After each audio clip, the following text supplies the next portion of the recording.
welcome to Geopolitics Decanted. This is Dmitri Alperovitch. I'm chairman of Silverado Policy Accelerator, a geopolitics think tank in Washington, D.C. Today, my guest is Daniel Treisman, professor of political science at the University of California, who specializes on Russian politics and economics. And he has just written a terrific article in Foreign Affairs titled, "What Could Bring Putin Down?", where he argues that a collapse of the regime is much more likely than a palace coup. Daniel, welcome to the show. Thanks. Great to be here. So, Daniel, let's jump right in, and maybe we'll take the first part of your argument and dive deeper into it. Why do you think that an internal palace coup by some of the members of the Putin entourage, like the military or the intelligence services, is not very likely? Well, it's just very difficult to organize these things, especially against a leader who has prepared so thoroughly to avoid being overthrown in any kind of conspiracy or coup. So Putin has for years arranged the internal security arrangements in such a way as to make it very difficult for members of the high security elite, the Siloviki, to coordinate among themselves in any way outside his observations. So there's some great research by three scholars who did a network analysis, which I mentioned in the piece, a network analysis of the 100 most influential Russians as judged by a newspaper, and mapped out all their informal ties, if they were together participating in a charity, in sports organizations, if they had common family members, and so on. And it was striking to see that some of the leading security figures there really had almost no informal links to other members of the top security and political elite. So, for instance, Alexander Bortnikov, the head of the FSB, head of the security service, was linked only directly to Putin in informal ways. The head of the Interior Ministry, Kolokoltsev, was linked only directly to Moscow Mayor Sobyanin. And that may have been deliberately engineered because Putin watches those things and is conscious that if members of his higher court, if you will, are talking to themselves, talking among themselves out of his presence, then they may come up with ideas that he doesn't like. So, well, and he probably learned from, the Yeltsin era, right, where the Yeltsin family, which is not just his family, but the loose organization of oligarchs around his daughter and related parties, were in control of pretty much everything, and everyone who was in power was in some ways linked to them through patronage or even family ties, and he probably decided to put together a very different system so as to not have anyone have that much control in the government, right? I think he's very conscious of this for sure, and I think he monitors the informal relations, and of course the security services are probably helping him and volunteering all this information to discredit their rivals. So another key aspect of the top Kremlin structure is that he's created these additional security services. There are various rival security services, FSB, GRU, of course, pretty well known, the FSO, the Rosgvardia, the National Guard. They have overlapping responsibilities, and they're all jealous of each other. They're all competing for funds, competing for support from Putin, and reporting on each other. So the idea that some subset of high and the army I haven't even mentioned, they're quite outside this. They have traditionally been very much outside politics in the Soviet period. And since then, with a few exceptions, which usually went badly, like the 1991 attempted coup, which I think, if it did anything, convinced the army that getting involved in these conspiracies was a bad idea. So the army is also closely monitored.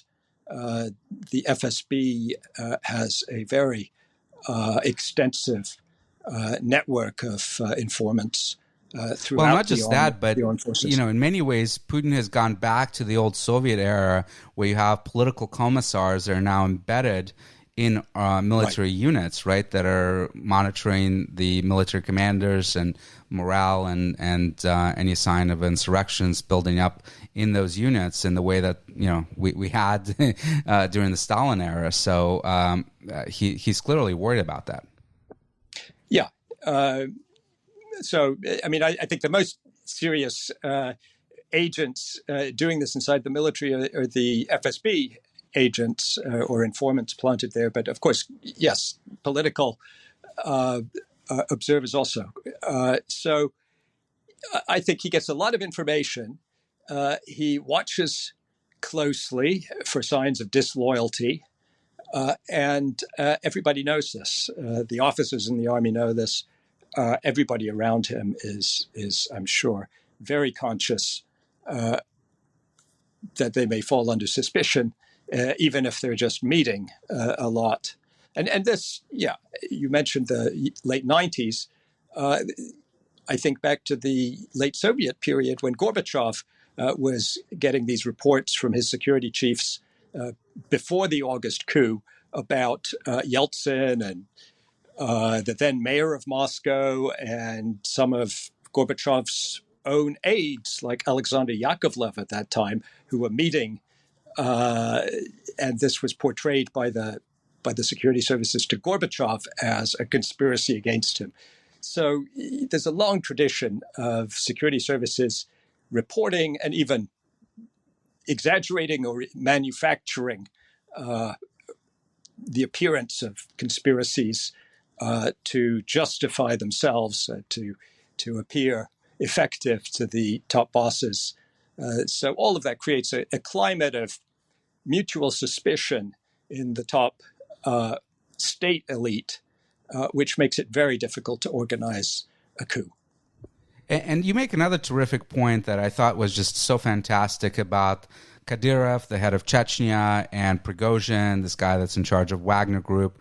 And there's a lot of, I think, unhealthy obsession with not just those two folks, but other nationalistic propagandists on Russian television that are out there urging a much harder line on the war and to commit war crimes against Ukrainians. And people get very excited about this, thinking that these people are actually creating a sort of right-wing opposition to Putin. But I think you in the article highlight very well that none of these people pose any sort of threat to him. And in fact, he is encouraging this type of extremist rhetoric and has done so throughout his rule because it allows him to be positioned as much more reasonable in comparison, right? Well, I think at this point, and of course it's very hard to judge this, we could all be wrong, but how I interpret this is that at this point, it really serves Putin's purposes to have extreme nationalist voices criticizing the top military command for failures in Ukraine, recommending more extreme options like more intensive bombardment. He's now moved to this, but intensive bombardment of civilian areas in Ukraine, even reinforcing Putin's hints about the possible use of tactical nuclear weapons. I think it's useful for Putin to have that kind of drumbeat in the background to, as you say, make him seem just a little bit more moderate or restrained, and to create the, I would say, illusion that he's being driven in some sense by nationalist factions within Russia or within the elite. I don't see much evidence that Putin is being pushed towards positions that he is not, or he was not himself inclined to favor. And about Prigozhin and Kadyrov, I think if we look at who they are and how come they're in this top Kremlin group, it's entirely because of Putin's support against the wishes. Both of these guys are extremely unpopular with many other top members of Putin's elite. So against the wishes of many others, Putin has raised them up and rewarded them for loyalty and for being useful in certain unpleasant ways. They give him options, right? So Prigozhin is a way to pressure the military by having this external structure outside the military that could be used, before this war in various ways in Syria and Africa and so forth to achieve objectives, and now directly in the conflict in Ukraine with Kadyrov.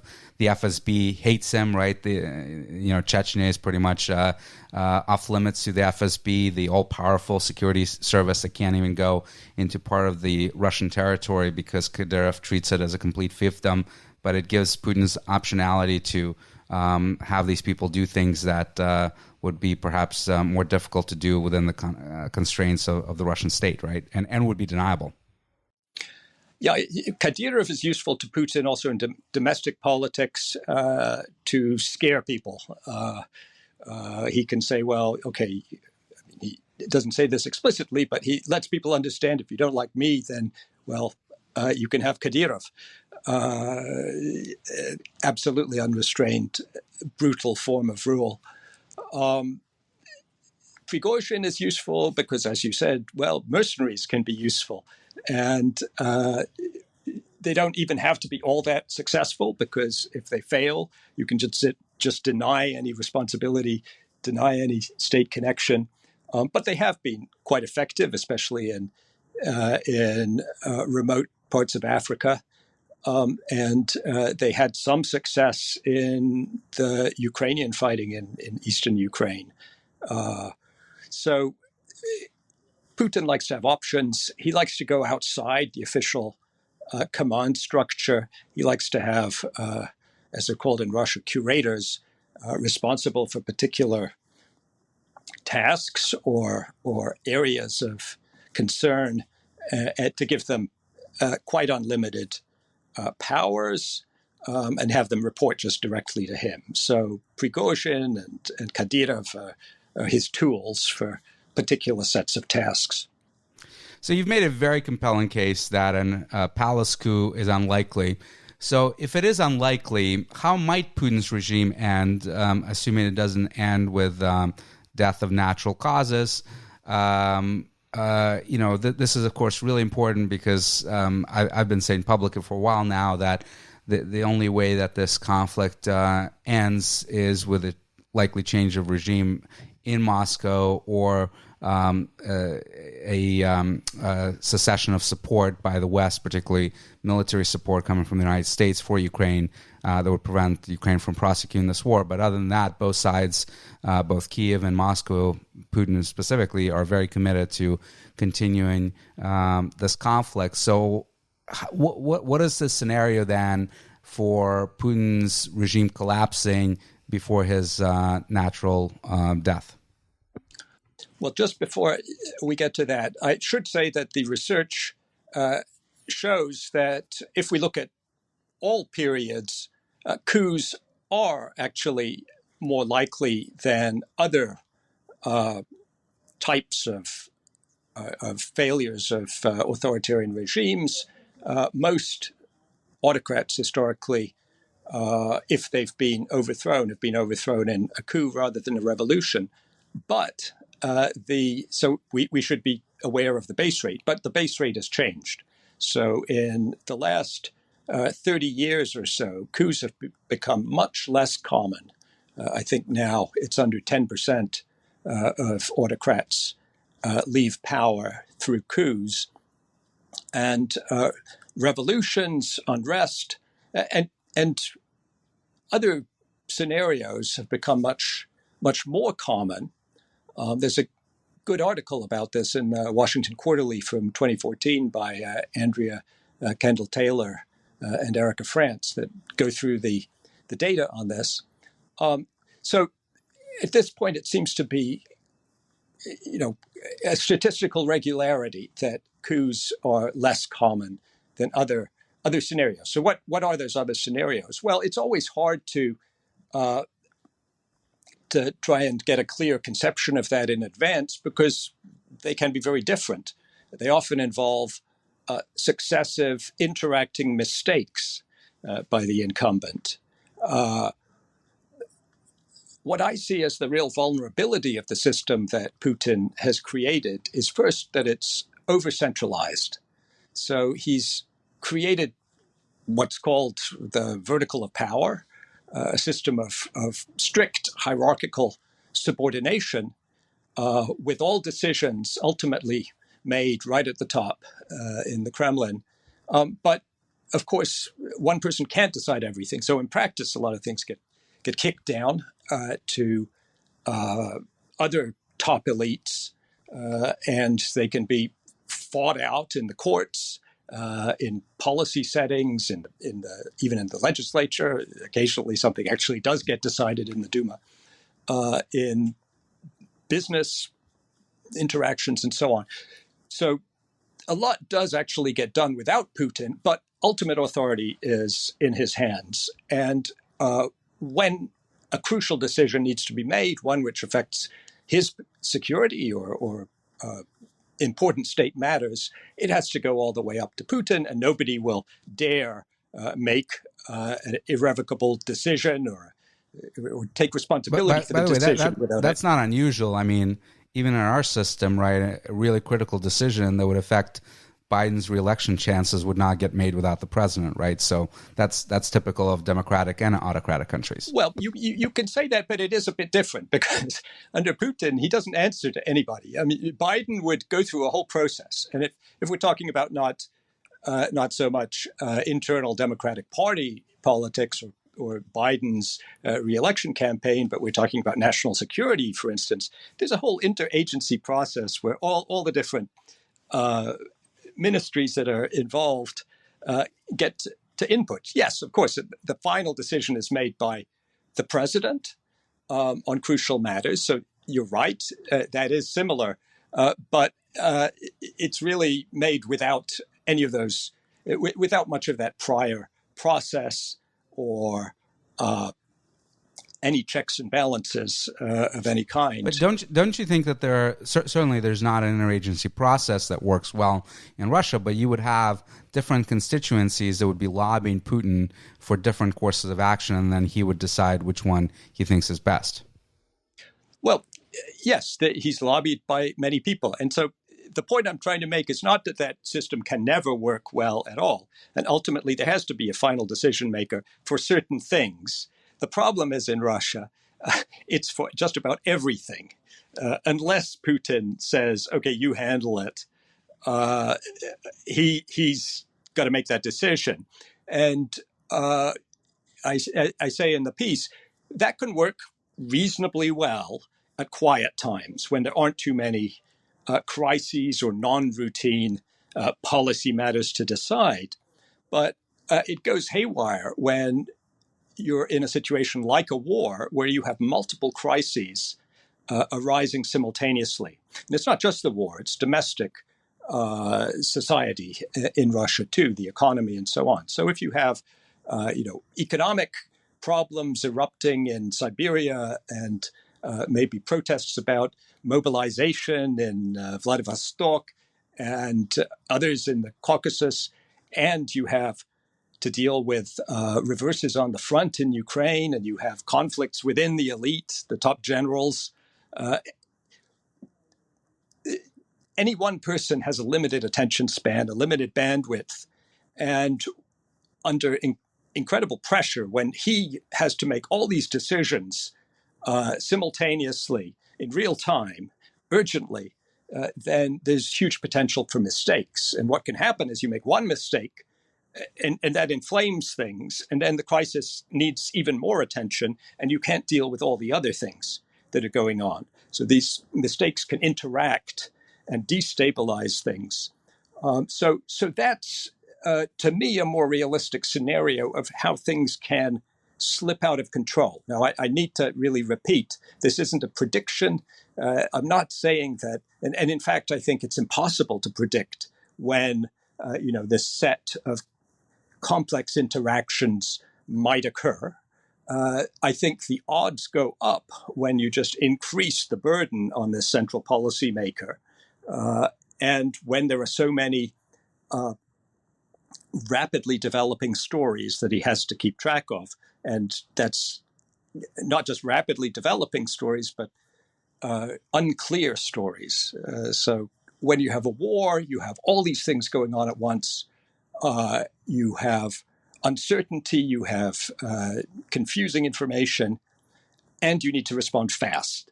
So all that together creates an environment for these kind of factorial channels of mistakes, series of mistakes, which can, I think, first of all, it overloads the system. Then what happens? Well, I think this creates a feeling of loss of control throughout much of the elite, and it spreads discontent within society because all these domestic problems aren't getting solved, or they're getting made worse, or the bureaucrats are coming to seem more indifferent and arrogant in the way they respond. And so I think this, in this scenario, would gradually, or perhaps but even quite fast, reduce Putin's popularity. And then everybody would see that happening if the polls were still published, and it would match their local experience. And there would be this growing sense that Putin is no longer the old Putin. And I think at that point, you start to get conversations in the Kremlin, including Putin, not behind his back, but including Putin, about what do they do? And with an election scheduled for 2024, do they need to make some sort of, do they need to share power in some sort of way, or do they need to come up with a candidate that they will try and, make really popular right before the election? So things that Putin would not contemplate at a time when his popularity is high and when things are going well, I think he might find himself forced to think about just in reaction to a deteriorating environment. Yeah, and as you were saying this, it reminded me of the old saying by, I think, Hemingway about how do you go bankrupt gradually, then very suddenly. But let me push back on a couple of thoughts here that you presented. So one is this idea that Putin is a big micromanager. That I don't put words in your mouth, but I think you're saying that so many decisions come to him. I'm not sure there's evidence for that. He delegates a lot in the economy, right? Nabulina, the central banker, pretty much runs the economy. He doesn't even get that involved because I don't think he understands it well. I'm not sure there's any evidence that he's really micromanaging the war. No. Obviously, the decision to invade was his own, but the day-to-day battles, I think, is up to Shoigu and Gerasimov at the MOD. And even during COVID, he did this really interesting thing where he delegated all the hard decisions to the regional governors because he didn't want to look like the guy that's going to institute the lockdowns and take all the heat. So he's actually prone to delegation, is he not? Yeah, I'm not saying that he is actually, and definitely not in normal times, making all those routine decisions. I think there is some evidence that he's gotten involved in making military decision-making in Ukraine in a way that isn't particularly helpful. For instance, there are these stories, you may have a better sense of their credibility than I do, about him refusing to let the generals order a withdrawal from Kherson when they thought it was No, that's absolutely the case, but that's a political decision to not lose territory that you've just annexed. A terrible decision, but I don't think he's micromanaging which village to take and which forces to throw at that front. I think that's right, but okay. So I'm not saying that he's micromanaging everything. In fact, in normal times, the way I would describe it is in terms of these two images that are discussed in Russian political discourse. So first of all, there's manual control. So that applies to the decisions when Putin jumps in and and makes a call. And this is usually on things that he considers important, decisions where those below him can't reach agreement, and so on. But there's also, so that's when he is involved. But there's also the mode of what's called autopilot, where he basically lets the factions or the official decision makers, the ministers, the heads of agencies, and so on, reach a decision on these issues themselves, subject to his final, perhaps, sign off, but without much of his involvement. So I think there are these two modes. And yes, I think temperamentally, he would love it if he could put more on autopilot. But in a war, you can't. And that's what's different here. I'm not saying that he's micromanaging which villages they fight in, but there are so many major decisions with huge importance, which nobody will dare make without taking it to him. Because if things go badly in the war because somebody has, made a crucial decision that didn't work out well, they'll be very afraid of being punished for that. So I think you have all that. And then there's all the domestic political stuff. Of course, the political managers will try to deal with those things.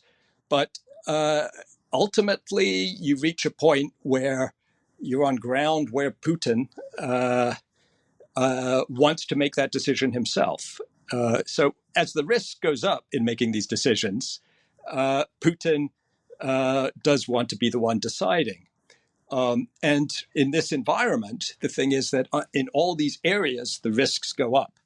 So it's just much harder to leave things on, or he's much less willing to leave things on autopilot. And also, he doesn't have competent people. I mean, he's deliberately created a top leadership which is loyal rather than competent. And as a result, if he sees people making mistakes or if he sees things going wrong, he will jump in, and he'll have to do that in all these different areas simultaneously. So let's talk about the elections, because that's a really interesting concept of would someone come to him and discuss with him potentially standing down or nominating someone else. One challenge with that, of course, is that this is exactly what just happened in Kazakhstan a few years ago when Nazarbayev, the long-running authoritarian ruler of the country, decided to step down, picked his successor, and that successor ended up turning on him. And, we had just in January, before this conflict in Ukraine, what appeared to be a coup developing in that country where Nazarbayev or his supporters may have tried to retake back power. But one of the things that I think Putin learned very well from that episode is that you can't really ever step down. Yes, Yeltsin stepped down and Putin protected him and prevented him from being prosecuted, but can Putin, this paranoid character, really trust anyone that would protect him, not just against domestic enemies in Russia, but also international legal trouble that he may be now in for war crimes in Ukraine and what have you? Yeah, there are all these reasons why he wouldn't want to step down. That's absolutely right. But you have to pick the least bad option at the time. And so in good times, there's no way he would be willing to take those risks. He sees what happened in Kazakhstan. He in my judgment, is very aware of the risks of giving up power in the hope of remaining secure. So, no, he is absolutely dead set against that. But I can imagine a situation, and that's really what this scenario is about. I can imagine a situation in which the other option looks so risky that he has to make a really unpleasant choice. So I can only see it happening in that kind of environment where staying in power, you lose the chance of stabilizing things through, putting out there a new face and ruling from behind the scenes. given all the dangers of doing that, he may think that's really his best bet if things deteriorate enough and if his popularity is low and he recognizes that. But you're absolutely right. It's not something that I contemplated as at all plausible until we got quite deep into this war. But also the elections are in March of 2024, so about 15, 16 months away here. Very close, right, in terms of proximity. I'm not sure things are going to get that bad in Russia so soon. And also you're going to have a big election year in both the United States and Ukraine, frankly, because Ukraine is going to have presidential elections, and then the United States is going to have them in the fall of 24 as well, where he may be thinking if there is a new president that is less supportive of Ukraine, there might be an opportunity to make a deal and strike some sort of resolution to this conflict if the Ukrainians feel like their military support from the United States will diminish. So I do feel like that might be, I appreciate your possible projection here, but it might be just too soon for things to get bad enough and for him to lose hope that the situation is not salvageable. I could see it happening maybe in 25, 26, but then, of course, there's no election until 2030. So we may be potentially waiting quite a while for it to happen, right? Yeah, well, as I said, I'm not predicting that this is going to happen. I'm not saying it's going to happen before the 2024 election or even ever. I'm just trying to think through how it could happen and what it's likely to look like if it does. Because I was thinking about the coup scenario. I saw all these reasons why I think that's unlikely, and I don't think they're going to disappear. And then we do know that when authoritarian leaders lose power in this sort of a situation, it's often unexpected. It often comes quite suddenly. It's often partly stimulated by these external things like a war. I mean, it's not external in the sense that it happened. It was chosen by Putin, of course, but it changes the balance of forces and conditions in so many ways. So how these things play out is often unexpected in the details, although it makes sense in retrospect. So again, I'm not predicting. I don't think we can predict something like this at a particular point in time.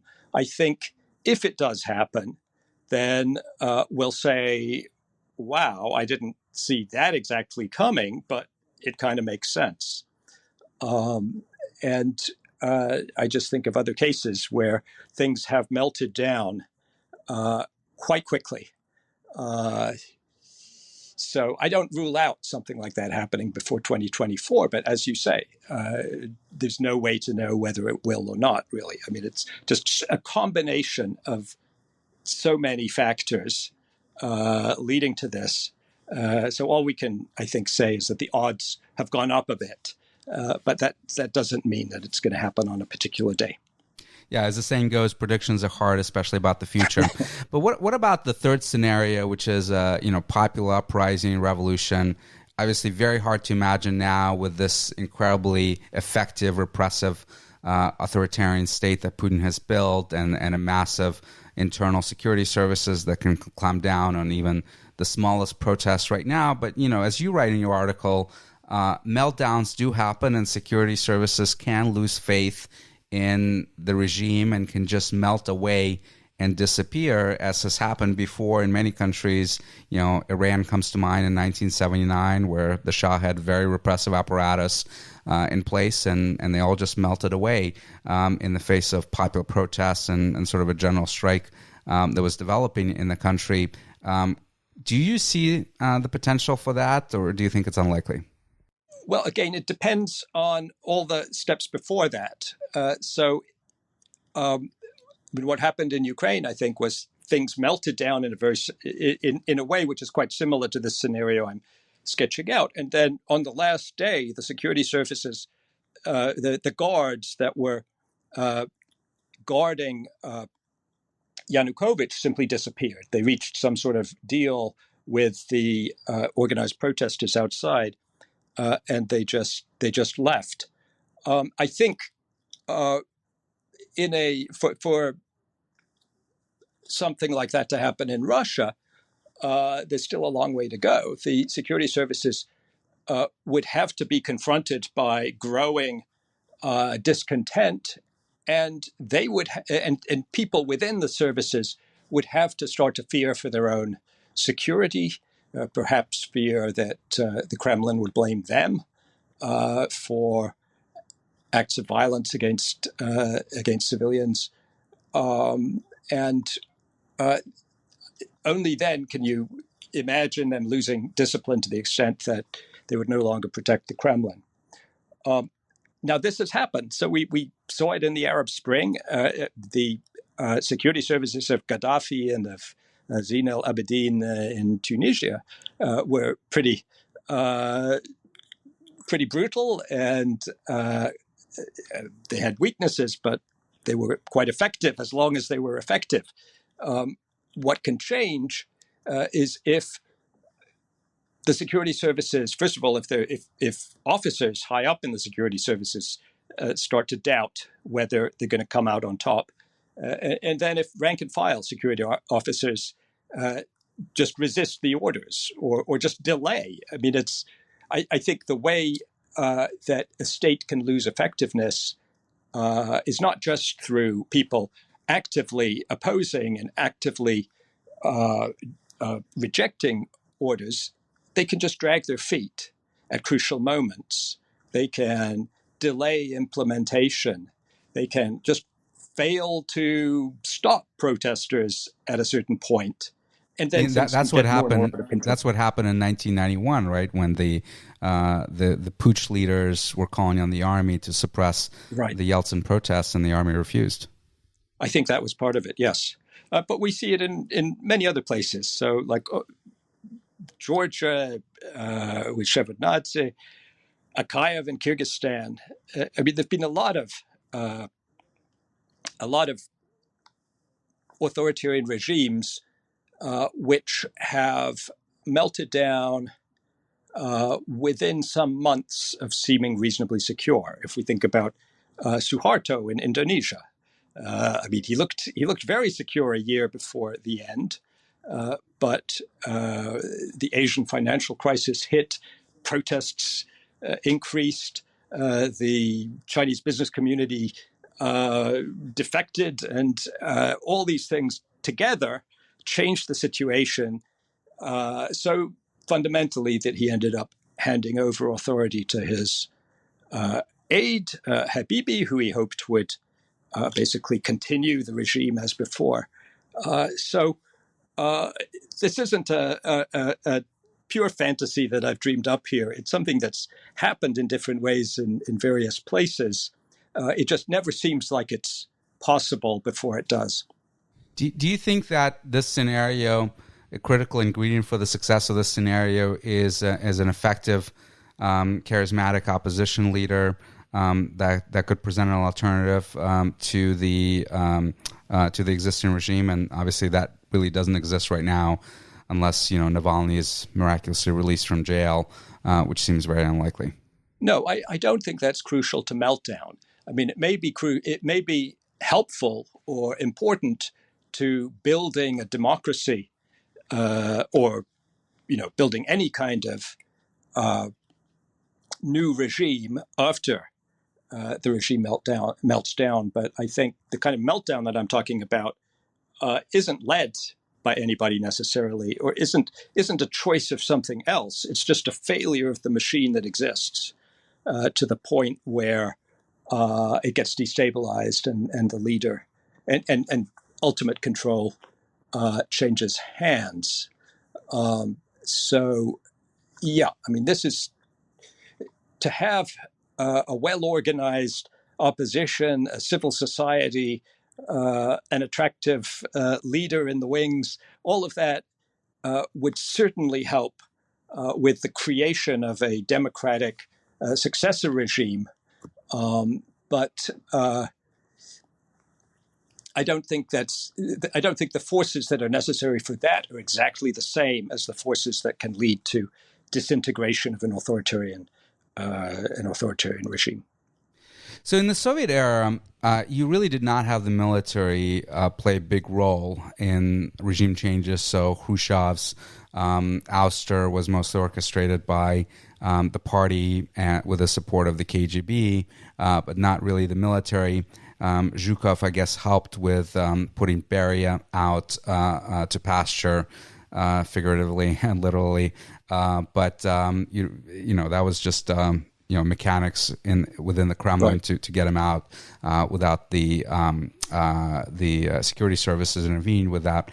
But you do have a history of the military causing or participating in revolutions before the Soviet times, right? Two of the revolutions in 1917, the Bolshevik one and the provisional government that preceded it, were supported by the military that was demoralized after World War I and the disasters on the front.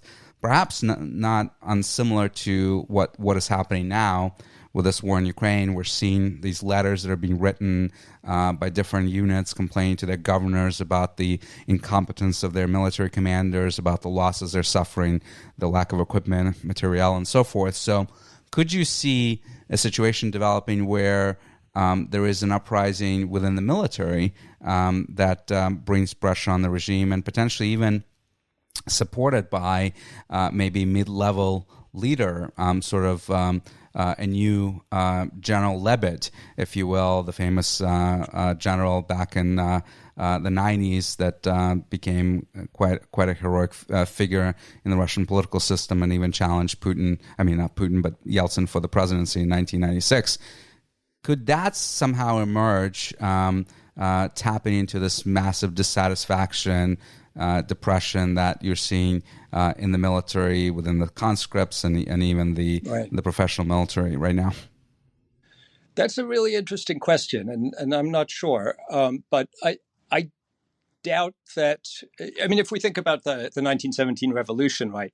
So the soldiers, the part of the military that did participate in the revolution was rank and file soldiers primarily. Officers, many of those went over to the whites, right, and fought against the revolution. I can imagine. I meant General Kornilov supported the provisional government, right, that overthrew the Tsar. So that's what I was referring to. Yes, so they split and they got involved. That's right. At the end of a war, and we're now in a war, so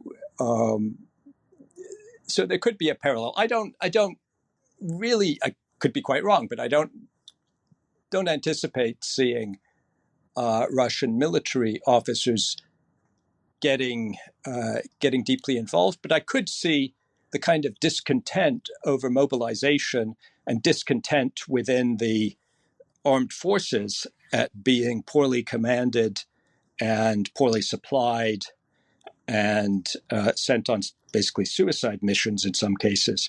I could see that just adding to this kind of long menu of crises and problems that confront the Kremlin. And I can see that as being part of the discontent. And really, I think there are just many different elements of discontent which could come together in opposing the current regime and Putin, although they have nothing else in common. So it could be even some far-right advocates of even tougher fighting in Ukraine. They could at least criticize the Kremlin. It could be people within the military who feel that this was just commanded very poorly and that the military were blamed for the failures of the politicians and of Putin personally. Then you have economic discontent throughout the country as if sanctions continue to bite and get worse, and if we see unemployment. You have anti-war groups, people who think the war is crazy and and horrifically brutal and inhumane. So you can see opposition potentially, and of course, to repeat, we're not there yet, but you could see opposition potentially including all those different groups. So all of them can together erode the image of Putin and the Kremlin, even though they have very little in common, or nothing in common. And I think the discontent in the army could certainly be a part of that. Also, discontent among the families of people who are mobilized, or the families of casualties of war. I think that's only beginning, and I expect to see over the coming months and maybe longer a political impact of all those costs which Russia is now bearing, and which will become more and more salient, I think. One of the most effective civil societies groups in the 1980s that contributed to the disintegration of the Soviet Union was the Soldiers' Mothers group that advocated on behalf of the soldiers to try to end the war in Afghanistan. But, listening to some of those mothers, they're in charge of that group now, they at least for now, seem very demoralized and don't think that they have much of an ability to pressure the regime. But as you say, that might change. One very last question for you, Daniel, and this has just been an absolutely fascinating discussion, and I appreciate that this is entirely in the speculative category, but if Putin is replaced somehow, who's your best bet on his replacement? Any thoughts there? I'm not going to make a specific prediction, but here's what I would say. Partly it'll depend on how the change comes about. There are scenarios in which Putin would try to hand over to somebody with greater credibility, with broader appeal, and that could be lots of people. That might well not work. And my guess is that Russia would end up going to some sort of electoral process. The Constitution, even if it's between elections, the Constitution says that if the president resigns, then the prime minister takes over, has 3 months, and calls elections, for new presidential elections. So I can see that being kind of a default, that the different parties would agree to, and then they would try and manipulate. But they might be balanced in a way that would make manipulation imperfect. And the public might be quite mobilized at that point. So then we might get somebody actually coming out of an electoral process. And that I can't predict. The only other thing I would say is that looking at a very macro level, it's unusual to see countries that are as economically developed, with as many highly educated people, with the kind of society that has developed in Russia. It's unusual to see that in a highly authoritarian regime, with a few exceptions. The Gulf states are very rich. They're not all that modern in other ways. Female emancipation, female rights, education levels, those things. Education levels have improved in the Gulf, have risen recently, but so far the Gulf states look rich but not modernized. And then the other exception is Singapore, which has a highly educated, highly modern society, but an authoritarian government. And I think that's the only state that has managed to make authoritarianism work with a very modern society. Now, Russia, benevolent authoritarian. What about China, though? China is not as economically developed in terms of per capita GDP, in terms of education levels, as, say, Singapore. China is getting into that range where we'll see whether it can produce a model of authoritarianism that works with a highly modern society, or perhaps we'll see that it just stops modernizing. China has obviously grown to an absolutely amazing extent. I think GDP per capita is around $15,000 a year now. So if it gets higher, then yes, we get into the range where authoritarianism becomes rarer. Education levels are still not that high in China. They're rising. And China is also a bit unusual because it has these enclaves of modernity, obviously Hong Kong, but also I would say Beijing, Shanghai. But then they have the rest of the country, which is far less modern, lower incomes, lower education levels, still, 20 or 30 years behind in some ways. So can Russia become Singapore? Well, probably not. My guess is that if there were some period of major rupture, although the break itself might be chaotic and even violent, the best prediction would be some sort of move towards a more open political process, not pure democracy, but something more participatory with more checks and balances than obviously the Putin regime today. Maybe a slightly less managed democracy, as Putin calls it, right? Yes.